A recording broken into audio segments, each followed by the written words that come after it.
Vamos todos a tu casa, la casa de oración. Estamos en el hoyón, en Perecedón. Vas todos a alabarle, con alma y de corazón.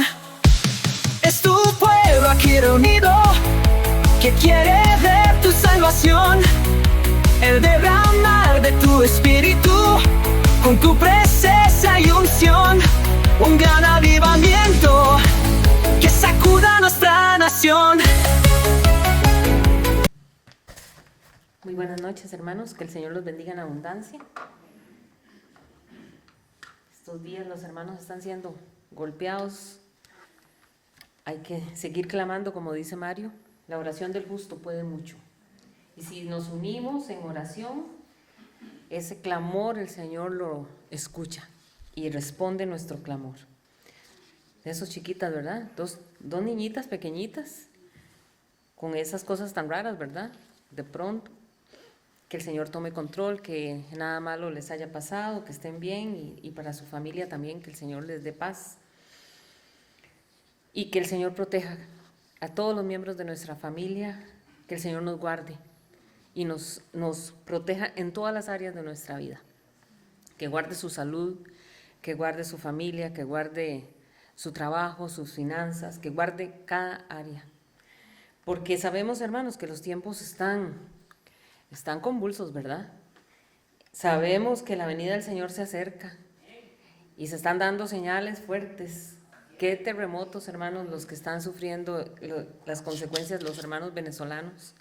Clamamos de verdad, porque ahorita nosotros estamos aquí sentados alabando al Señor, glorificando al Señor, y hay gente que está ahí entre los escombros. No sabemos si hay cuánta gente está viva todavía, sufriendo entre la oscuridad, con sed, con dolores, agonizando de una manera horrible. Clamar para que el Señor tenga misericordia. Yo a veces digo, Dios mío, yo me pongo a orar y yo digo, Señor, ya. Es que si los que están ahí, Señor, que llévatelos ya, para que no sufran, porque qué cosa más terrible. Hermanos, y hoy estamos así, pero no sabemos si a nosotros nos va a tocar algo así. ¿Por qué? Porque la venida del Señor es así. Dice la palabra que son como dolores de parto, que se van incrementando. Y esta tierra ya no soporta tanto pecado, tanta blasfemia contra el Señor, ya no soporta. Y conforme se va acercando la venida del Señor, dice, estas cosas serán más evidentes, van a ser más evidentes. Entonces, de verdad, hay que clamar al Señor, hay que mantenernos en oración, hay que mantenernos en los caminos del Señor, porque hermanos, usted puede decir, yo soy joven, tengo salud, pero ¿qué sabe uno? ¿Qué sabe uno? ¿Qué le espera mañana? Bueno, hermanos, entremos de lleno al tema. El tema que yo les traigo para esta noche, yo le puse como título 3 palabras: arrepentimiento, bautismo y promesa. Arrepentimiento, bautismo y promesa. Y yo quiero entrar de lleno al tema. Si gustan, vayan al libro de los Hechos. En el capítulo 2 vamos a encontrarnos a un Pedro, al apóstol Pedro, dando una predicación poderosísima. Hechos capítulo 2, versículos, vamos a empezar a leer los versículos 36, y ahí lo vamos a ir avanzando.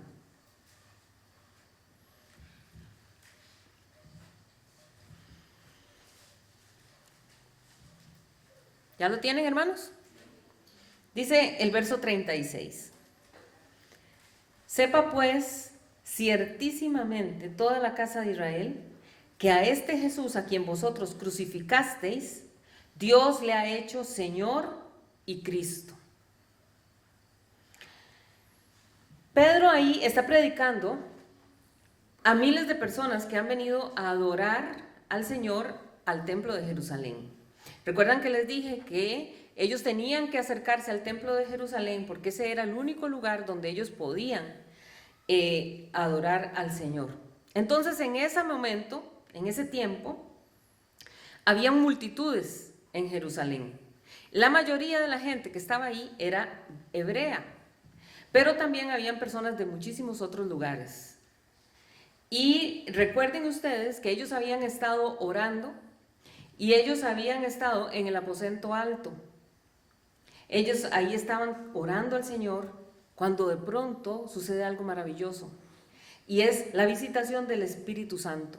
De pronto se derramó el Espíritu Santo en ese aposento alto y dice la Escritura que ellos fueron llenos del Espíritu de Dios. Dice que lenguas como de fuego se posaron sobre las cabezas de los discípulos que estaban allí clamando al Señor. Y entonces ellos se llenaron del Espíritu Santo y se llenaron de fortaleza.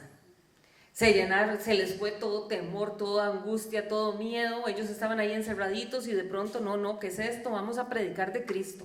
Y se fueron y comenzaron a predicar. Y Pedro, lleno del Espíritu Santo, comienza a hablar de Jesús.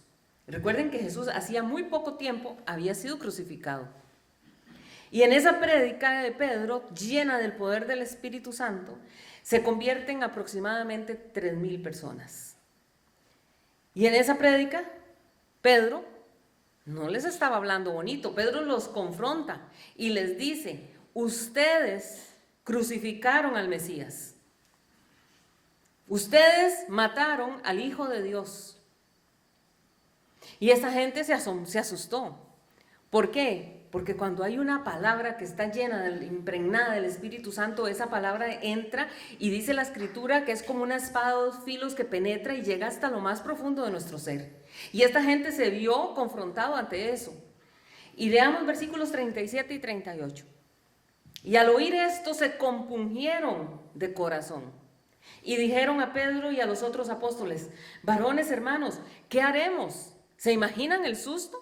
Ellos hacía muy poco tiempo habían estado gritando: crucifícale, crucifícale. Pero de pronto el Espíritu Santo llega y los toca y ellos entienden lo que hicieron. Y dice: ¿qué haremos? Verso 38. Pedro les dijo: arrepentíos y bautícese cada uno de vosotros en el nombre de Jesucristo para perdón de los pecados y recibiréis el don del Espíritu Santo. Basado en este texto, por eso les puse arrepentimiento, bautismo y promesa. Porque aquí en este verso 38, lo vuelvo a leer. Lo primero que Pedro les dice es: arrepentíos. Después del arrepentimiento dice: bautícese cada uno de vosotros en el nombre de Jesucristo para perdón de los pecados. Y después de eso, recibiréis el don del Espíritu Santo. Esa es la promesa. Entonces, aquí hay que aclarar una cosita. Cuando Pedro dice ahí que se bautice en el nombre de Jesucristo, ¿se dieron cuenta? Dice: cada uno de vosotros en el nombre de Jesucristo. No significa aquí que nosotros solamente nos bautizamos en el nombre de Jesucristo. Eso no es lo que Pedro está queriendo decir, porque recuerde que el bautismo se hace en el nombre del Padre, del Hijo y del Espíritu Santo. Entonces nosotros creemos que hay un solo Dios, pero que está compuesto por 3 personas: Dios Padre, Dios Hijo y Dios Espíritu Santo. Son 3 personas. Pedro entonces aquí lo que le está queriendo decir cuando dice bautícense en el nombre de Jesucristo, Pedro lo que quiere es como reafirmarles, les está diciendo: vean, ustedes crucificaron al Mesías. Ustedes hicieron eso con la segunda persona de la Trinidad. El Mesías vino y ustedes lo rechazaron. Pero ahora, en esa autoridad, ustedes se deben de bautizar. No sé si me entienden. Está recalcando que Él, Jesús, es Dios. Pero al bautizarse, les digo, hay que bautizarse en el nombre del Padre, del Hijo y del Espíritu Santo. Y dice luego: y recibiréis el don del Espíritu Santo. Entonces, cuando yo le entrego mi vida a Jesús, Él viene a mi vida. Y pronto llega porque yo le estoy abriendo la puerta de mi corazón, le estoy abriendo mi ser, todo mi ser a Él, y le estoy diciendo: Señor Jesús, yo te recibo como mi Señor y Salvador. Pero el que no tiene a Jesucristo su espíritu está muerto. Su espíritu está muerto. ¿Por qué está muerto? Porque está muerto en sus pecados. Y su destino, como lo decía Mario hoy, es el infierno. Es la condenación eterna. Todo aquel que no ha recibido a Jesucristo como su Señor y Salvador va camino al infierno, a la condenación eterna. Y Jesucristo, sabiendo eso, vino a dar su vida en la cruz del Calvario para que todo aquel que en Él crea, dice la palabra, no se pierda, sino que tenga vida eterna. Y así, al recibir a Jesús como nuestro Señor y Salvador, recibimos el don del Espíritu Santo. Versículos 39 y 40. Porque para vosotros es la promesa, y para vuestros hijos, y para todos los que están lejos, para cuantos el Señor nuestro Dios llamare. Y con otras muchas palabras testificaba y les exhortaba diciendo, sed salvos de esta perversa generación. Entonces la iglesia del Señor está conformada por todas las personas que se han arrepentido, todas las personas que han reconocido a Jesucristo como su Señor y Salvador, y todas esas personas han sido lavadas por la sangre de Jesús. La iglesia no es las estructuras, iglesia es todo aquel que ha sido nacido de nuevo en Cristo Jesús. Así que usted es iglesia y yo soy iglesia. Todo aquel que ha sido lavado por la sangre de Cristo. Todo aquel que ha sido sellado por el Espíritu Santo de Dios. ¿Sabía usted que nosotros fuimos sellados por el Espíritu Santo? Hay un sello que nos distingue. Somos propiedad de nuestro Dios. Gloria a Dios. Eso nos convierte a nosotros en templo del Espíritu Santo. Amén. Qué lindo, ¿verdad? Y eso nos convierte entonces a nosotros no solamente hijos de Dios, sino algo más. Porque viene Cristo a morar en nosotros. ¿Recuerdan ustedes cuando Nicodemo se fue en la noche a escondidillas ahí a buscar al Señor Jesús? El Señor Jesús lo confronta. Y el Señor Jesús confronta a un anciano lleno del conocimiento de la ley de Dios. Él tenía el conocimiento de la ley de Dios, pero Jesús aún así le dice, si tú no naces de nuevo, no puedes ver el reino de Dios. Y él le responde, Nicodemo le dice, pero ¿cómo, Señor? ¿Qué significa eso, nacer de nuevo? ¿Cómo usted me dice? ¿Que es que tengo que volver otra vez a entrar al vientre de mi madre y nacer una segunda vez? Y Jesús le dice, no, Nicodemo, usted está pensando cosas naturales, pero yo lo que estoy hablándole son cosas espirituales. Usted tiene que nacer de nuevo. Y usted tal vez se pregunta, bueno, ¿y cuándo se da ese nacimiento? ¿Cuándo se nace de nuevo? Tal vez usted tenga dudas, ¿habré nacido de nuevo yo? Bueno, se nace de nuevo cuando nosotros reconocemos que somos pecadores. Cuando reconocemos que vamos derecho al infierno si morimos. Si yo no he aceptado a Jesús como Señor y Salvador. Yo cuando entiendo, comprendo que sin Cristo voy a la perdición eterna.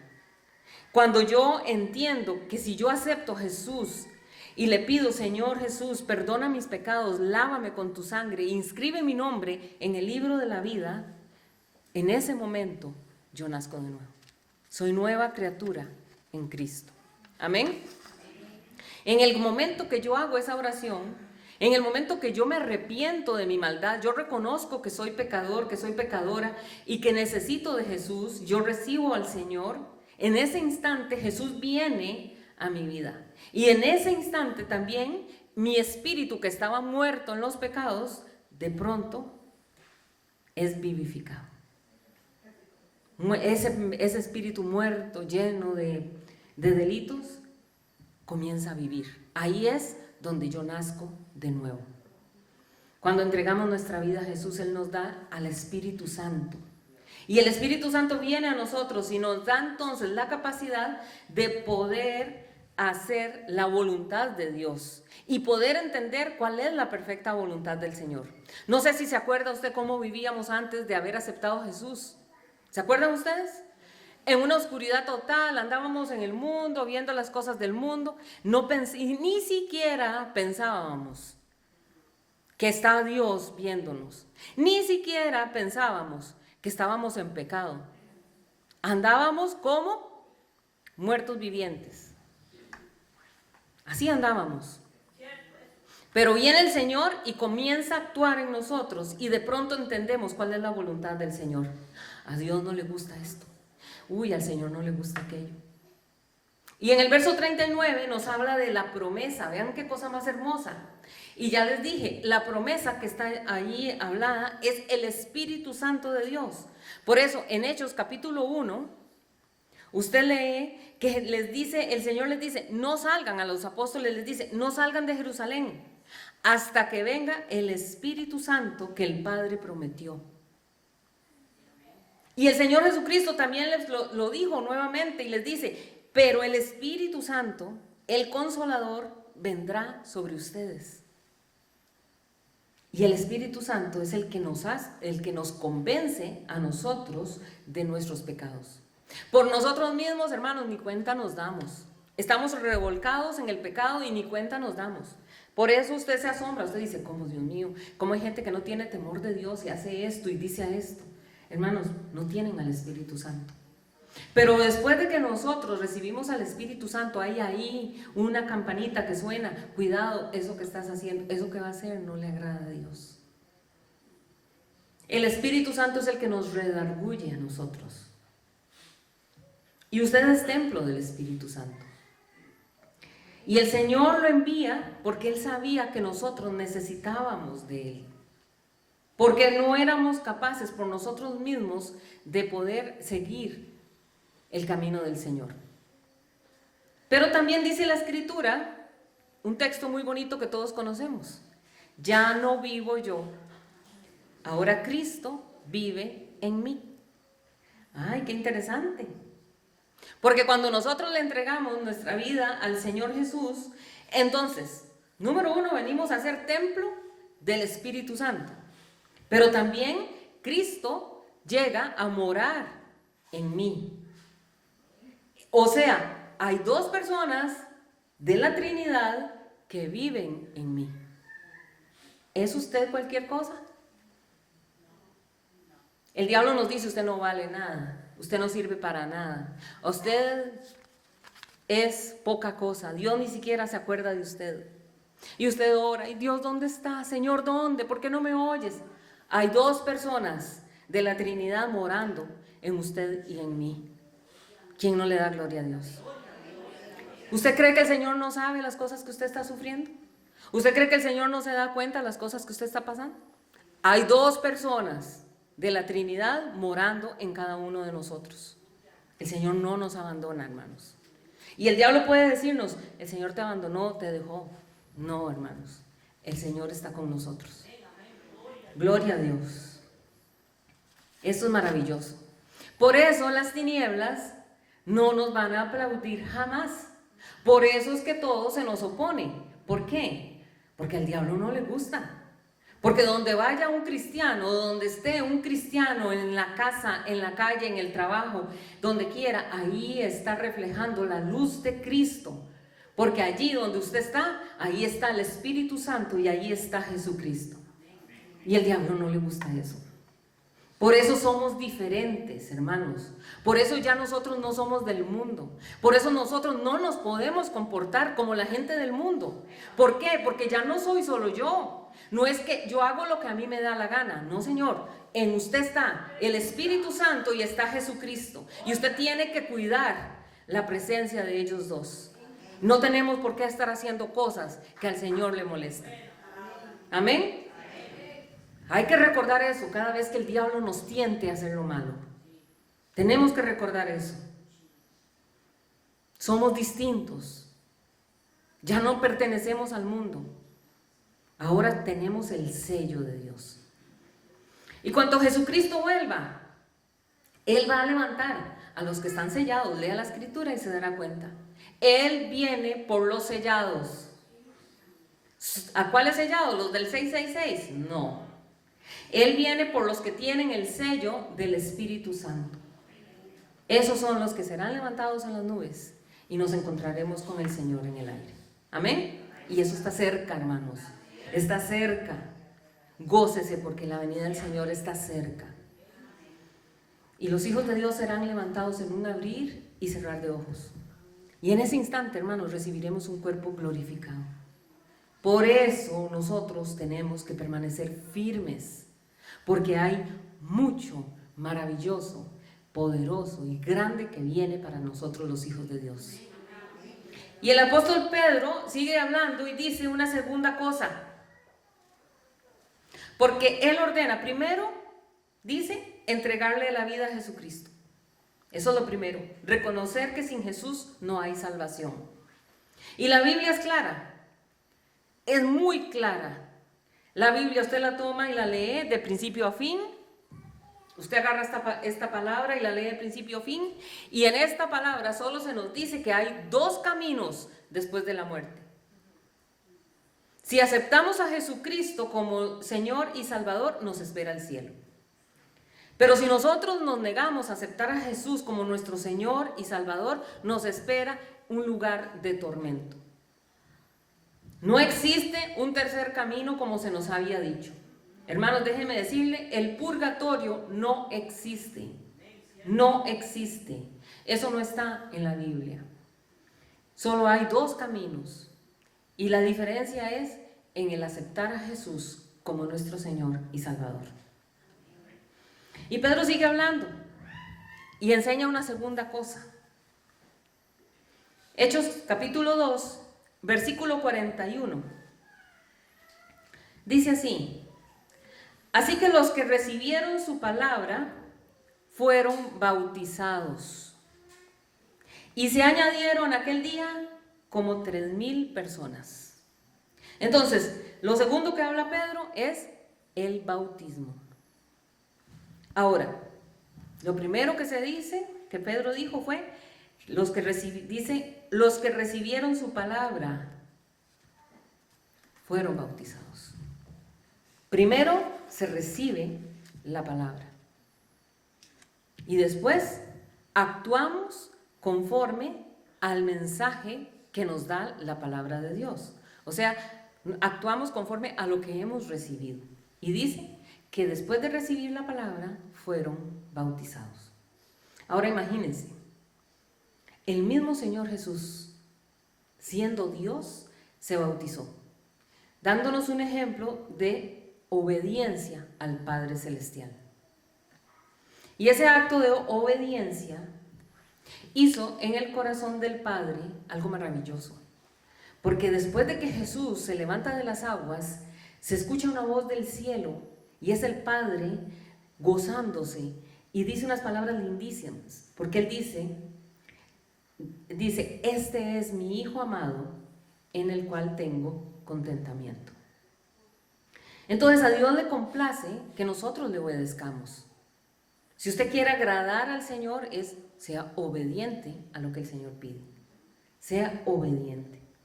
Y así el corazón de Dios se alegra cuando hacemos su voluntad. Y no solo el Padre se manifiesta, sino que también el Espíritu Santo lo hace. ¿Recuerdan? Dice que bajó del cielo el Espíritu Santo como en forma de paloma y se posó sobre la cabeza de Jesús. Cuando nosotros caminamos en la voluntad de Dios, hay respuestas poderosas de parte del Señor. Por eso el bautismo tiene varios significados. Y aquí antes de empezar, tenemos que entender que para bautizarse, lo primero que se debe de hacer es recibir la palabra, creer en el Señor Jesús. Y nosotros venimos de una cultura en la que se nos bautizaba bebés. Y ojalá entre más chiquiticos mejor. Pero ¿cómo un bebé puede recibir a Jesús? ¿Cómo un bebé puede entender de la palabra? Es por eso que el cristiano, que el creyente, el que escudriña las escrituras se da cuenta que para bautizarse primero hay que creer. Por eso nosotros nos bautizamos después de que aceptamos a Jesús, aceptamos al Señor como nuestro Dios, como nuestro Salvador. Reconocemos que el sacrificio de Jesús en la cruz lavó nuestros pecados. Ahí entonces, con total convicción, recibimos el bautismo de aguas. Ahora, este bautismo tiene varios significados. El primer significado es que el bautismo es una evidencia de la fe. Vuelvo y digo, el bautismo es una evidencia de la fe.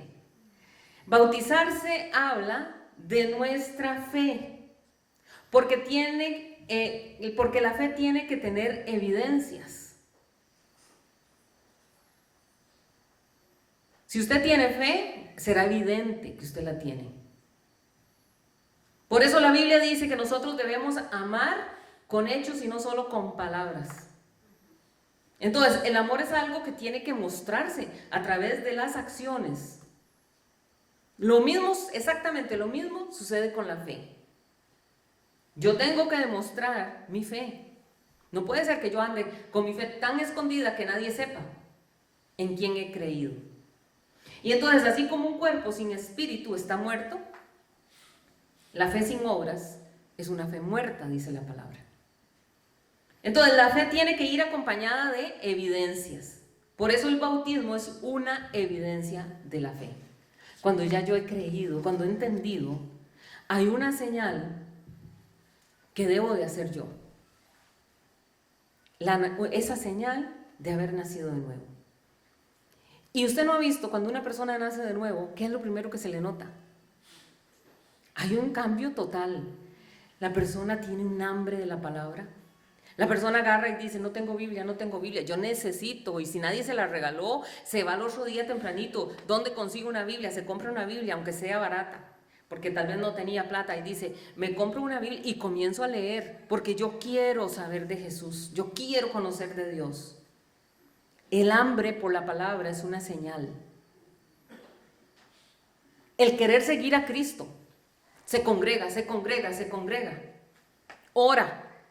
Se le agarra la madrugada orando, pasa alabando a Dios. ¿Por qué? Porque quiere conocer a Jesús cada día más. Cuando Cristo llega, hermanos, no seguimos siendo los mismos. Y si usted siguió en lo mismo, hay que pedirle a Dios, porque no es normal. En segundo lugar, el bautismo es un acto de obediencia. En pocas palabras, si Dios dice que lo hagamos, hagámoslo. Si en la Escritura dice que recibieron a Jesús y se bautizaron, pues nosotros hagamos eso.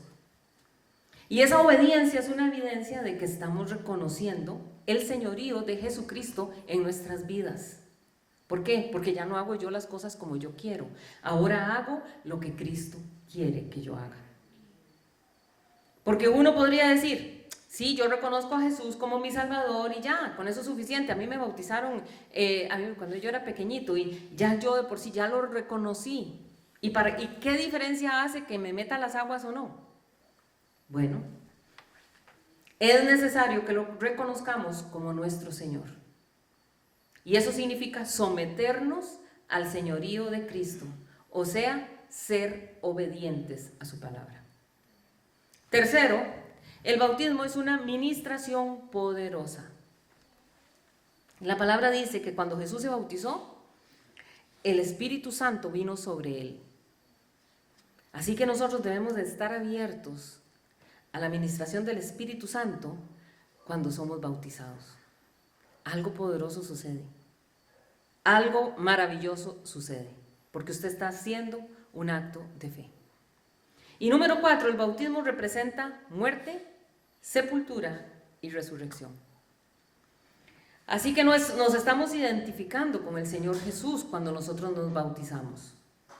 En la carta a los Romanos, capítulo 6, el versículo 3, dice así: ¿O no sabéis que todos los que hemos sido bautizados en Cristo Jesús, hemos sido bautizados en su muerte? Voy a leerlo de nuevo. ¿O no sabéis que todos los que hemos sido bautizados en Cristo Jesús, hemos sido bautizados en su muerte? El apóstol Pablo enseña que el bautismo es mucho más que un acto externo, o podemos decir una ceremonia religiosa que hay que cumplir. No, el bautismo es una identificación espiritual con Cristo. Cuando una persona es bautizada en Cristo Jesús, declara públicamente que se une a Cristo, que ya no es su vida, sino que también se une a Cristo en su muerte. Ser bautizado en su muerte significa que ese viejo hombre, ese viejo ser que era usted, esa vieja manera de vivir dominada por el pecado, ha sido completamente entregada a la cruz de Cristo. Usted toma todo ese viejo hombre, toda esa vida pasada, y usted se la entrega al Señor en la cruz del Calvario. Y usted dice, yo me uno a Cristo aquí, ya yo no quiero seguir viviendo como vivo. Así como Jesús murió para vencer el pecado, el creyente reconoce que su antigua vida ya ha terminado, ya no quiero seguir viviendo como he vivido todo este tiempo. Y decide entonces, con total convicción, abandonar todas esas prácticas que ofenden a Dios, todos esos pecados en los que hemos vivido. Versículo 4. Porque somos sepultados juntamente con Él para muerte por el bautismo, a fin de que como Cristo resucitó de los muertos por la gloria del Padre, así también nosotros andemos en vida nueva. Voy a leerlo de nuevo. Porque somos sepultados juntamente con Él para muerte por el bautismo, a fin de que como Cristo resucitó de los muertos por la gloria del Padre, así también nosotros andemos en vida nueva. Pablo usa la imagen de un entierro, para explicar el significado del bautismo. Cuando una persona es sumergida en las aguas, representa simbólicamente que ha sido sepultada con Cristo. Morí, estoy siendo sepultada con Cristo. Y así como un cuerpo es enterrado, porque ya su vida pasada terminó, se acabó, el creyente declara que también esa vida pasada que ha llevado, esa naturaleza malvada que ha tenido, ahí murió y quedó atrás. Pero el bautismo no termina en la sepultura. No es que nos morimos y ya. Porque al salir de las aguas, cuando nosotros nos levantamos de las aguas, el salir de las aguas representa la resurrección de Cristo. Entonces, así como Dios levantó a Jesús de entre los muertos por su poder, el creyente también recibe una nueva vida. Entonces, cuando usted se levanta de las aguas, usted dice, soy una nueva criatura en Cristo Jesús. ¿Amén? Qué cosa más hermosa, ¿verdad? Esa nueva vida no es solamente una promesa para el futuro, porque sabemos que cuando suenen las trompetas, cuando el Señor nos llame, vamos a vivir una vida a plenitud. Pero esta es una realidad que comienza desde el momento en que Cristo transforma nuestro corazón. Desde ahí tenemos que empezar a tener una nueva vida. Y cuando dice allí, para que andemos en vida nueva, aquí lo que nos está, andemos en vida nueva. Eso es como un estilo de vida continuo. O sea, que yo hoy ando en vida nueva, mañana ando en vida nueva, y así debo de mantenerme en esta tierra. No se trata únicamente como de dejar el pecado por un momento, sino de caminar cada día en la obediencia, en la santidad, en el amor, en la justicia y en la comunión con el Señor. Eso es lo que Dios quiere que nosotros hagamos. Y eso es el significado del bautismo. Entonces, el bautismo marca el inicio de una vida diferente. Una vida que ahora ya no va a ser dirigida por mí, ni por el mundo, ni por el diablo. Ahora va a ser una vida dirigida por el Señor. El verdadero bautismo, entonces, va acompañado de una vida transformada, cambiada por completo. No es que solo se entra y se sale de las aguas, como ir a tirarse a una piscina y luego salir. No es eso. Lo esencial entonces es que cada día, después de que usted se bautiza, después de que usted recibe al Señor, cada día de su vida usted vaya reflejando el carácter de Cristo en nuestras palabras, en nuestras decisiones y en nuestras acciones. Que es cierto, que fallamos, sí. Pablo dijo, hago lo que no quiero. Y uno dice, Señor, ¿por qué fallé? Caí otra vez en esto. Pero el Señor reconoce que nosotros queremos tener una vida en rectitud. Nos levantamos de donde caímos y le pedimos perdón al Señor. Y dice la Escritura, abogado tenemos, Jesucristo. Y Él nos levanta. Y Él nos perdona. Pero el creyente ha sido llamado a vivir como una nueva criatura, dejando atrás el pasado. ¿Por qué? Porque en el pasado caminábamos en oscuridad, tropezándonos por todo lado. Pero ya no caminamos en oscuridad, ahora andamos en la luz de Cristo. Caminamos y avanzamos en la luz de Cristo. La palabra de Dios dice, lámpara es a mis pies tu palabra y lumbrera a mi camino. Cuando una persona se bautiza, entonces está dando un mensaje. Oigan, qué poderoso. Usted le está dando un mensaje no solo a la gente que está viéndolo, a usted, que usted se sumergió en las aguas y que usted se levantó, porque eso también es bueno. Usted le está diciendo al mundo, ya, yo estoy aquí porque he decidido seguir a Jesús, pero es que no solamente es un mensaje al mundo natural, usted le está dando un mensaje al reino espiritual. Y usted le está diciendo, yo me identifico con Cristo, yo soy seguidora de Jesucristo, yo soy discípulo de Jesucristo. Y el bautismo es algo que es sacudido por el reino de las tinieblas. Es algo que cuando yo lo hago por obediencia al Señor, soy bendecido. Recibo bendiciones, hermanos. Vean lo que dice la primera carta a los Corintios, capítulo 10, versículos 2. El versículo 2 dice así. Y todos en Moisés fueron bautizados en la nube y en el mar. Y uno a veces dice, ¿qué es eso tan raro? Y todos en Moisés fueron bautizados en la nube y en el mar. Entonces, obviamente aquí, en el contexto, nos está hablando del pueblo de Israel cuando andaban por el desierto. Ellos salen de Egipto, salen de la esclavitud y van a empezar a caminar para conquistar la tierra prometida. Pero antes de empezar la conquista de la tierra prometida, el Señor primero les dice, hoy ustedes antes de empezar tienen que bautizarse. Dice, porque ellos fueron bautizados en la nube y en el mar.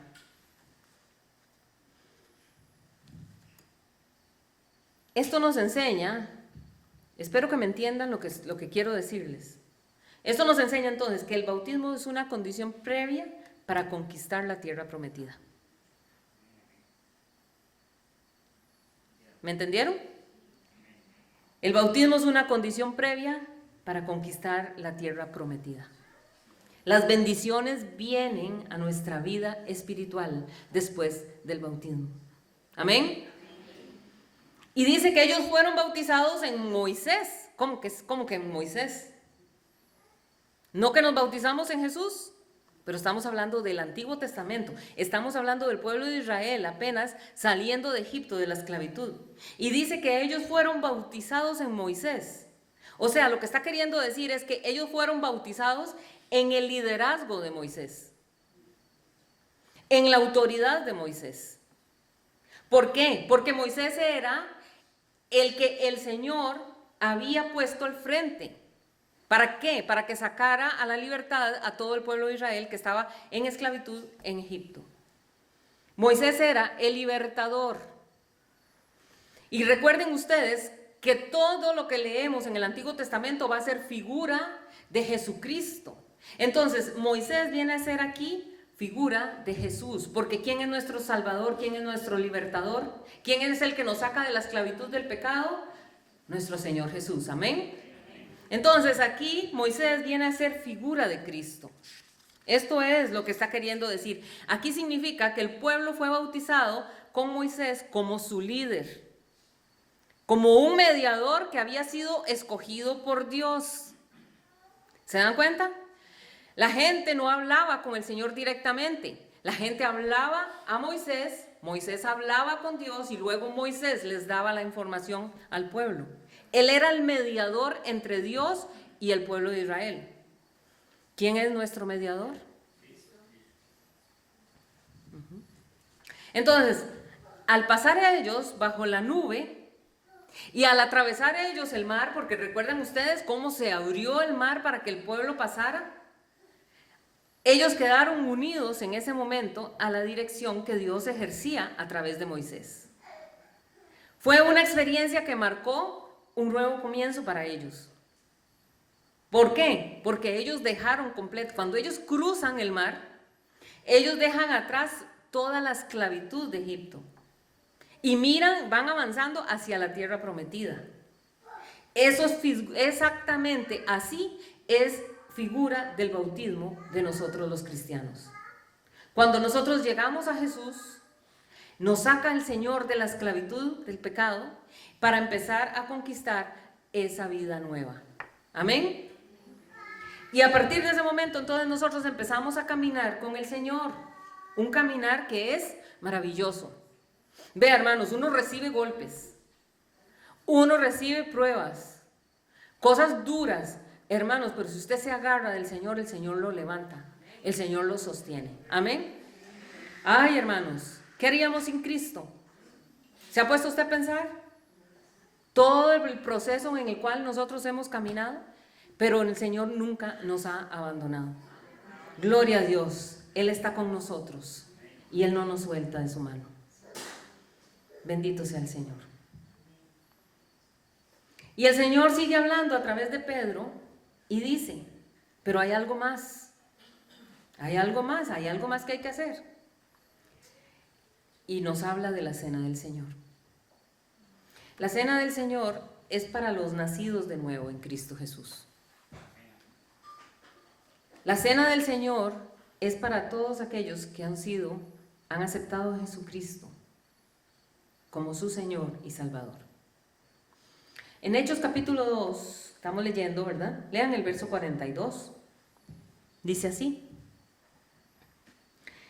y perseveraban en la doctrina de los apóstoles, en la comunión unos con otros, en el partimiento del pan y en las oraciones. ¿Se dieron cuenta? Vean cómo Pedro les está dando la secuencia de todo lo que tenían que hacer. La palabra perseverar aquí nos está diciendo que hay que esforzarse para superar todos los obstáculos. La vida cristiana no es fácil. Nunca se nos dijo que si aceptábamos a Jesús, nuestra vida iba a ser sencilla, iba a ser fácil. No, tenemos que perseverar en Cristo. Y todos enfrentamos situaciones duras. Todos pasamos por luchas, todos tenemos obstáculos, pero también todos los cristianos tenemos a Cristo que nos fortalece. Tenemos al Espíritu Santo que mora en nosotros, que nos va ayudando día con día. Y esa iglesia, dice, perseveraba. Eso era lo que la iglesia hacía, perseverar. Y la iglesia de ese primer siglo fue una iglesia que evangelizó, hermanos. Fue una iglesia que conquistó el mundo. La iglesia primitiva se movió y sacudió el mundo, y tanto es hoy, estamos en el año 2026, con todo lo que ellos nos dejaron. Fue una iglesia poderosísima, una iglesia llena del Espíritu Santo. Era una iglesia que caminaba en los lineamientos del Señor. Y dice que ellos perseveraban en la doctrina de los apóstoles. Es necesario, hermanos, perseverar en la doctrina. Hoy día están apareciendo una cantidad de doctrinas y de enseñanzas, hermanos, raras.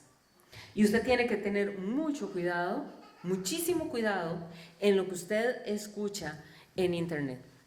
Porque como hay palabras hermosísimas, llenas de la presencia del Señor, hay doctrinas que se solapan y se quieren infiltrar en la iglesia de Cristo, que nos van a ir apartando Nosotros tenemos que cuidar la sana doctrina. Usted tiene que agarrarse de la palabra del Señor y no soltarse. Usted tiene que permanecer clamando al Señor y escudriñando la palabra. Usted tiene que tener su lectura constante de la palabra. ¿Para qué? Para no apartarnos de la sana doctrina. Tenemos que cuidarla. Tenemos que cuidarla. Esa sana doctrina que el Señor nos dejó. Porque Dios ha tenido misericordia. Amén. Así que todo mensaje que usted reciba, toda palabra que usted escuche, usted tiene que llegar y evaluarla. Tiene que llegar y escudriñarla. Agarre la Biblia, estúdiela. Por eso es bueno traerla. Yo traigo la palabra aquí, pero también agarre usted su Biblia y fíjese si es verdad lo que yo les estoy leyendo. ¿Por qué? Porque así tenemos que ser con todo, ser cuidadosos y cautelosos con la sana doctrina. Ver la escritura, entre semana, escudriñarla, leer, ¿qué fue eso? No entendí esa parte, voy a leer de nuevo. ¿Es verdad eso? ¿Qué es eso de que se bautizaron en Moisés? No, como que no lo entendí. Revise a ver si es verdad lo que yo le estoy diciendo. Así tenemos que comportarnos los cristianos. Porque hoy vemos una cantidad de gente cristiana rechazando la sana doctrina. Hay cosas que se levantan que uno se asombra. Rechazan la manifestación del Espíritu Santo. Rechazan todas las bendiciones que el Señor Jesucristo alcanzó para nosotros. Nos dicen que no, que esas cosas son para el tiempo pasado. Y si usted se queda oyendo, usted puede creer eso y perderse una gran bendición. Entonces, hay que volvernos a la palabra. Hay que leer las Escrituras. No solo ore, hay que leer las Escrituras. Y hay que clamarle, Espíritu Santo, tú que estás aquí conmigo, dame la luz, enséñame. ¿Esto está bien? Muéstrame. Porque el Espíritu Santo está allí para enseñarnos. Y dice que ellos perseveraban en la doctrina de los apóstoles. Pero luego dice, en la comunión unos con otros. Esto nos está enseñando aquí cuando dice en la comunión unos con otros, es para que nosotros entendamos que el lineamiento del Señor Jesús es que un cristiano no se queda solo en la casa. Después de la pandemia, ¿qué pasó? La gente comenzó a recibir la palabra en la casa y después dijo, qué fácil, ¿para qué yo voy? En la casa leo la palabra, en la casa oigo un sermón, en la casa oro un ratico, pongo alabanzas, adoro al Señor, doblo mis rodillas. No, hermanos, dice, en la comunión unos con otros. Los cristianos en solitario no funcionan. El Señor no nos llamó a nosotros a ser cristianos solos, a no ser de que usted esté en una isla sola. Solo así. Nosotros necesitamos pertenecer a una iglesia. Una iglesia en la que nosotros le podamos servir a Dios, en la que junto a otros hermanos entonces nos reunimos y adoramos al Señor, en la que estamos siendo ministrados por el Espíritu Santo, una iglesia donde escuchamos la necesidad del hermano y entonces yo no solo oro por mis cosas, sino también me uno al hermano y a la hermana por las peticiones de ellos. Eso es la comunidad que Dios quiere. Dice, en la comunión unos con otros. Amén. No llaneros solitarios, decía Miguel. Cristianos solitarios no sirven, no se puede. Número 3 dice, en el partimiento del pan.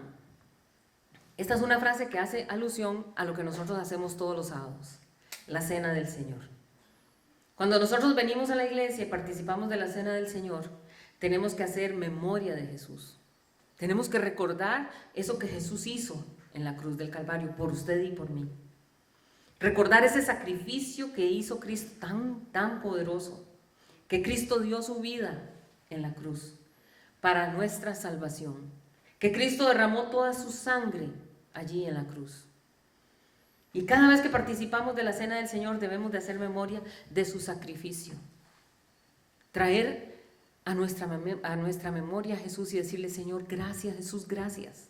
Gracias por eso que hiciste por mí. Gracias por ese sacrificio tan grande. Gracias, Señor, porque en la cruz ahí entregaste tu vida.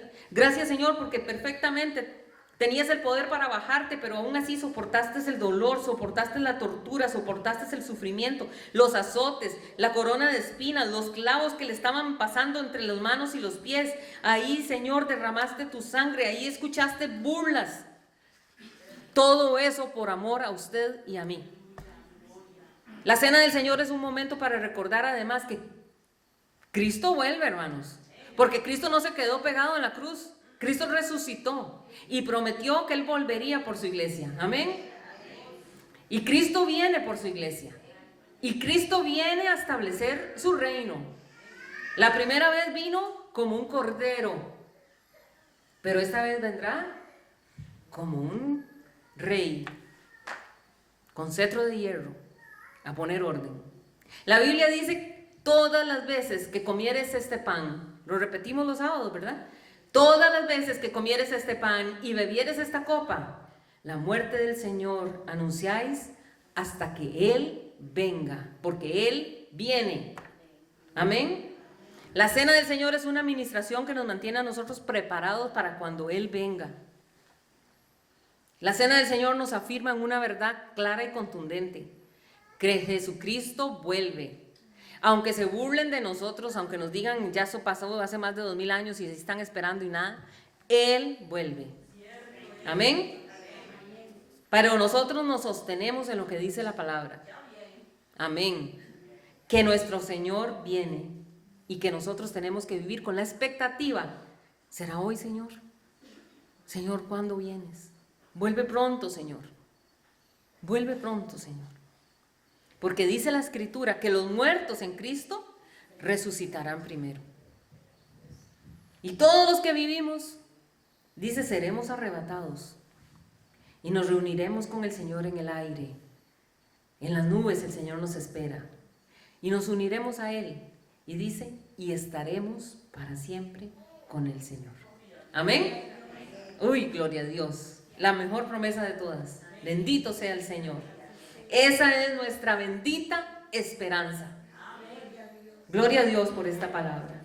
Porque el mismo Señor Jesús nos lo promete.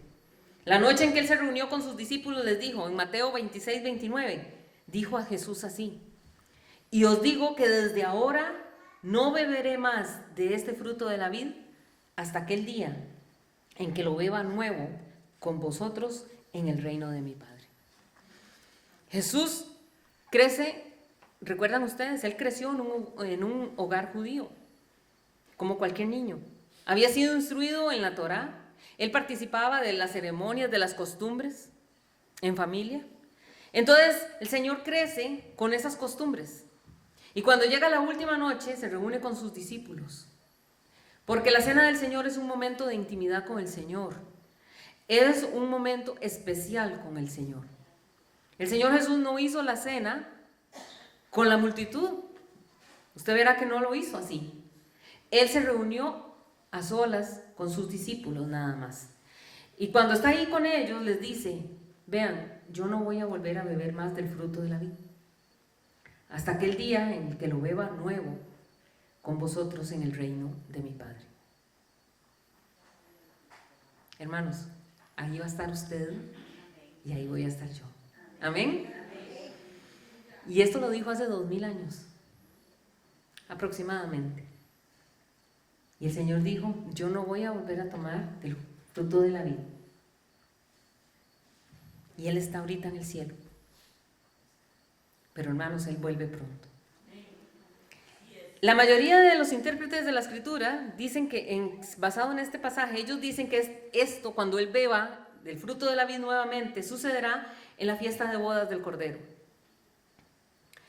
En el momento en que se celebre la fiesta de bodas, cuando la iglesia se una con el Señor, ahí el Señor volverá a tomar la copa.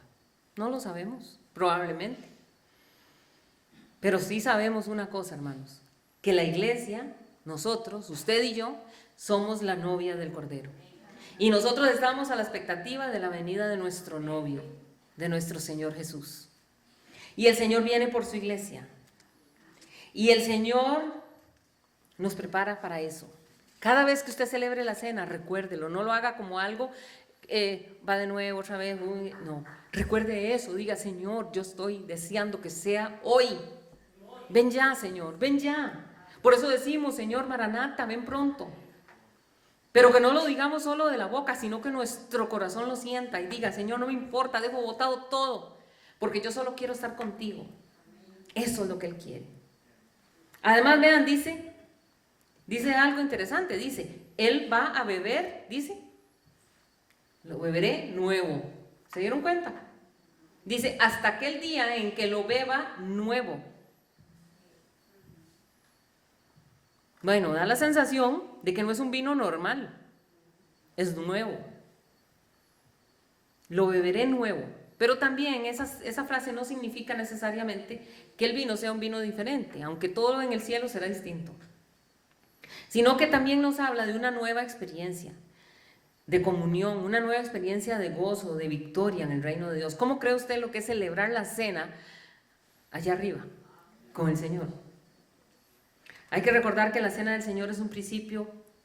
Cuando se inició la cena del Señor, no era como lo hacemos nosotros, nada más, un poquito de pan, un poquito de vino. Era una cena, era una comida, porque ellos comían el cordero, ¿recuerdan? Entonces, ellos lo que hacían es que traían el cordero, la carne de cordero, la traían, ¿verdad?, asada, lista para comer, y se reunían y llevaban también vino para la cena. Y estos hermanos empezaron a desordenarse, comenzaron a hacer un desorden. Bueno, hermanos, como lo hacemos casi que todos, ¿verdad? Empezaron a coger, empezaban a hacer la fila, y los primeros que llegaban a agarrar la carne, agarraban las mejores piezas de carne, ¿verdad?, de cordero, y comenzaban a servirse, y agarraban buenos vasos de vino. ¿Y qué pasó? Que los que empezaban a comer, comían bien, se llenaban, y no solo eso, se emborrachaban. Y cuando ya la fila iba, ¿verdad?, y ya los que van de últimos, lo que llegaban eran nada más los huesillos y el pellejo. Ya no había nada que agarrar.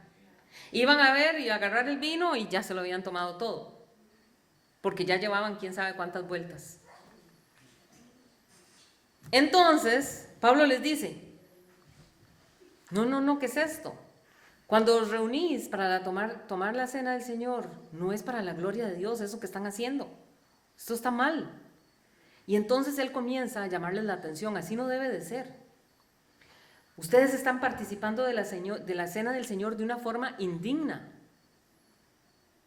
Y por eso algunos están enfermos, dice la Escritura, ¿lo han leído?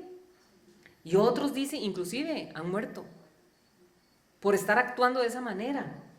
Por eso la Escritura dice, pruébense cada uno a sí mismos y coma así del pan y beba de la copa, porque no se puede comer indignamente. Por eso nosotros participamos de la cena del Señor de la forma como la hacemos. Entonces, ¿qué es participar de la cena del Señor indignamente? Pues ahora nosotros no tomamos vino, ¿verdad? Ni comemos carne, ni hacemos nada de lo que hacía la gente al principio. ¿Qué es entonces participar de la cena indignamente? Bueno, es cuando nosotros estamos en pecado y no nos hemos puesto en paz con el Señor. Por eso, antes de participar de la cena del Señor, vamos, oramos y le decimos, Señor, Espíritu Santo, muéstrame en qué he fallado para pedirte perdón. Redarguye mi corazón. Tenemos que hacer eso. Porque la Biblia dice que si nosotros confesamos nuestros pecados, Él es fiel y justo para perdonarnos de todo pecado y limpiarnos de toda maldad. Después de que hemos pedido perdón al Señor por lo que hemos hecho, ahora sí podemos pasar y tomar de la cena. No importa, recuerden esto, el tamaño del pecado que usted haya cometido. La sangre de Jesucristo es más grande y más poderosa que el pecado que usted haya cometido. Cuando un corazón es sincero, cuando un corazón le pide de verdad perdón a Dios, la sangre de Jesucristo viene y nos limpia de todo pecado. Amén. Vean lo que dice Mateo 26 al 29. Y mientras comían, tomó Jesús el pan y bendijo y lo partió y dio a sus discípulos y dijo: tomad, comed, esto es mi cuerpo. Y tomando la copa y habiendo dado gracias, les dio diciendo: bebed de ella todos, porque esto es mi sangre del nuevo pacto, que por muchos es derramada para remisión de los pecados. Y os digo que desde ahora no beberé más de este fruto de la vid, hasta aquel día en que lo beba nuevo con vosotros en el reino de mi Padre. Entonces aquí vemos cómo aparece una frase, dice: mi sangre del nuevo pacto. Entonces, en el Antiguo Testamento el Señor había establecido un pacto con su pueblo. Y ese pacto fue establecido en sangre de animales, ¿recuerdan ustedes?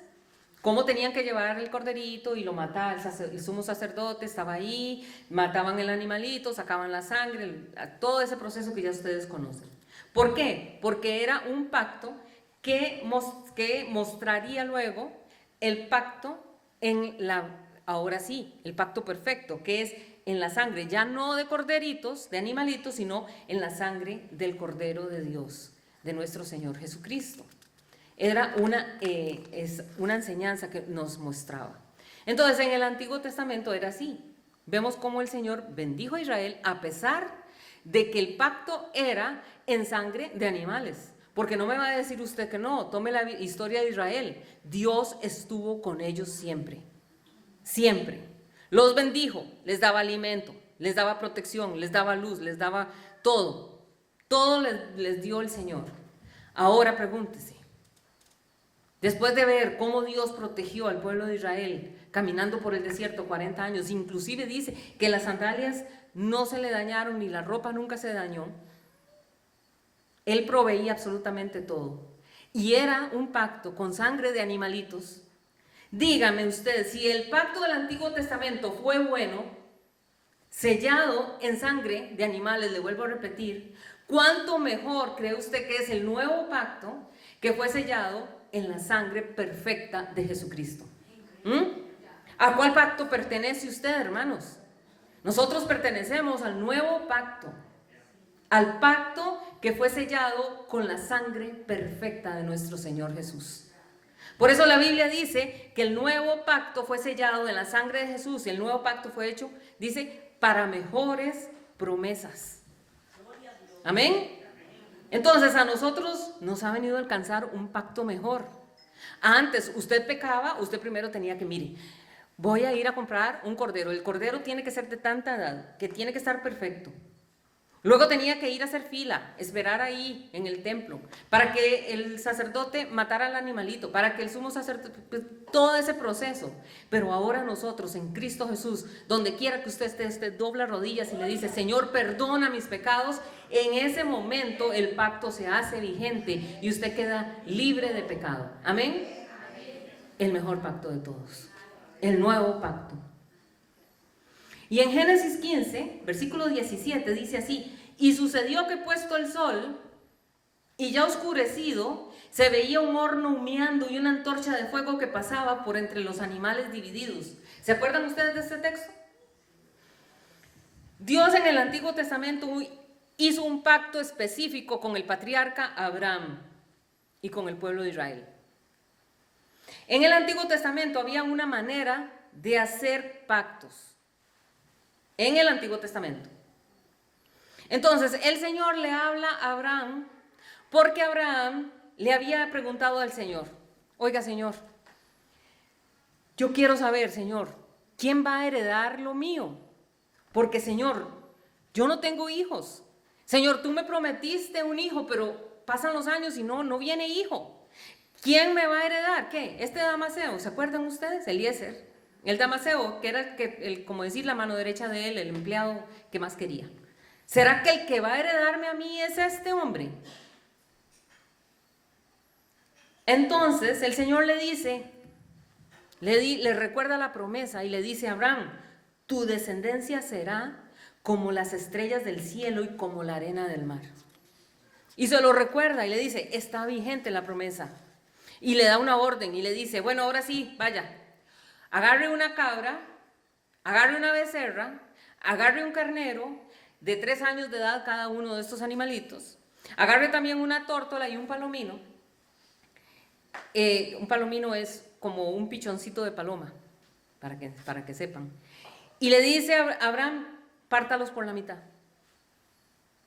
Entonces Abraham viene y hace como Dios le ordena, toma estos animales, los parte por la mitad y pone las mitades de los animales una enfrente a la otra, una enfrente a la otra.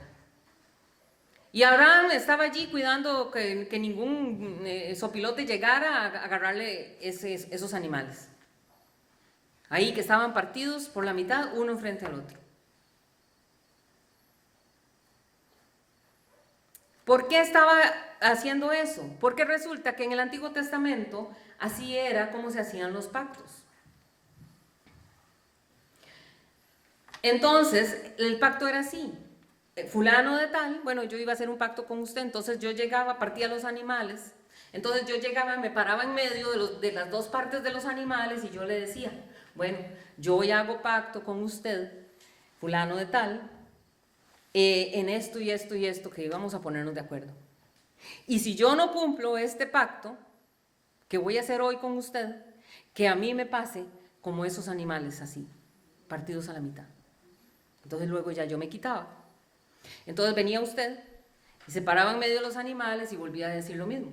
Bueno, yo, fulano, yo hago pacto hoy con usted, sutano, y yo declaro que esto que vamos a pactar, yo lo voy a cumplir, y si no lo cumplo, que me pase como a estos animales que están así. Así se hacía el pacto. El pacto es un compromiso entre dos partes. Entonces, el Señor, como es tan sabio, hace que Abraham caiga en un sueño. Y Abraham como que se quedaba dormido y como que veía ahí en los animales y trataba de despertarse y no podía. Y de pronto vio que una antorcha se paseaba entre los animales partidos. ¿Por qué Dios hizo que Abraham cayera en ese sueño? Porque Dios quería hacer un pacto perfecto. Y Dios sabía que los seres humanos somos imperfectos y fallamos los pactos. Entonces el Señor dijo, no, mejor quito a Abraham de aquí y yo hago un pacto conmigo mismo. Por eso la antorcha pasaba entre los animales muertos. Dios haciendo pacto, un pacto que iba a quedar perfectamente sellado, sin que Abraham hiciera nada. Ese es el poder del pacto de Dios. La antorcha se paseaba y Dios dijo, hoy hago pacto contigo, hoy hago pacto con tu pueblo y yo les daré esta tierra, y Dios lo cumplió. Amén. Dios lo cumplió porque Él hizo pacto consigo mismo. Y esos animales partidos nos hablan a nosotros de un cordero que también iba a morir. Nos habla de Jesucristo que iba a morir en la cruz del Calvario. Y vemos otra vez al Padre haciendo pacto con la humanidad. ¿No le da sentimiento a usted? Dios haciendo pacto con la humanidad. Y no nos metió a nosotros en el pacto, porque sabíamos que nosotros somos imperfectos y lo fallamos todo, lo echamos a perder. Jesucristo derramó su sangre perfecta en la cruz del Calvario como pacto para la humanidad. Que todo aquel que lo recibiere como Señor y Salvador sería salvo. Amén. Es lo más maravilloso. La mayor muestra de amor de parte del Señor para con nosotros. Entonces, el garante del nuevo pacto se llama Jesucristo. Y Dios lo hizo así. ¿Por qué? Él no quiso apoyarse en el ser humano, porque el humano falla. Él hizo un pacto de tal manera que no se pudiera romper de ninguna forma. Por eso fue sellado en la perfecta sangre de Jesús. Porque si hubiera sido por obras, si nosotros nos hubiéramos metido al pacto, y si la salvación fuera por obras, dígame, hermanos, ¿qué hubiera pasado con ese pacto? Si hubiera roto desde el principio. Porque no hay obras que puedan compararse. Dígame, y sea sincero, piénselo, mejor no me lo diga. ¿Quién de nosotros no hemos quebrantado un pacto? ¿Quién no ha fallado nunca? Por eso el Señor hizo el pacto por sí mismo. Bendito sea el Señor. Por eso nosotros ahora podemos acudir a la sangre de Jesucristo para perdón de pecados. Porque el pacto no estaba en función de nosotros. El pacto no tiene nada que ver con nosotros, sino que está en función de la sangre perfecta del Cordero de Dios que fue derramada en la cruz del Calvario. Por eso los que entregamos nuestra vida a Jesús decimos con total seriedad y autoridad: nacimos de nuevo y recibimos los beneficios del nuevo pacto que Dios nos da. Amén. Por eso el Señor se merece que le digamos: gracias, Dios mío, gracias, Señor. Dígale: gracias, Señor, por ese nuevo pacto. Gracias porque a pesar de todo me llamaste, a pesar de mis errores, de mis fallas. Así que yo los invito, hermanos, hablemos con el Señor. Yo creo que Él es digno de toda la adoración y es digno de que nosotros hoy le digamos: gracias, Señor. Gracias, Señor, por la promesa del Espíritu Santo para mi vida. Gracias, Señor, porque, Señor, eres maravilloso. Nos diste, Señor, salvación para todos los que vienen y caen a tus pies. Tú dices: yo moro con ellos, y tú te conviertes en templo del Espíritu Santo. Por eso nosotros tenemos que orar, hermanos. Tenemos que orar por nuestros hijos. Tenemos que clamarle al Señor diciéndole: Señor, derrama. Saludos, bendiciones. Somos Project Team Studio Music, un proyecto de Dios y para Dios. Sigamos caminando hacia una eternidad con Dios.